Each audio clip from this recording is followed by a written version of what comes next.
මෝහ මානය නැසූ හැම කෙලෙස් මුල් සිඳූ මගේ බුදුරජාණන් සනාතන ලෝ දහම බුදු හිතේ දරාගෙන මේ සියල්ල අභියස සාන්තව වැඩ හිටියා.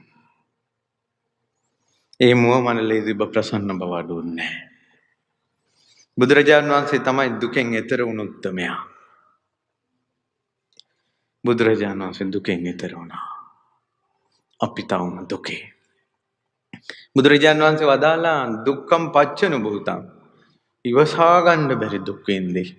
වාවා ගන්න බැරි දුක් විඳේ. දරා ගන්න බැරි දුක් විඳේ අපි සංසාරේ. ව්‍යසනම් පච්චනු භූතං. ව්‍යසන භෝග ව්‍යසන, රෝග ව්‍යසන, ඥාති ව්‍යසන.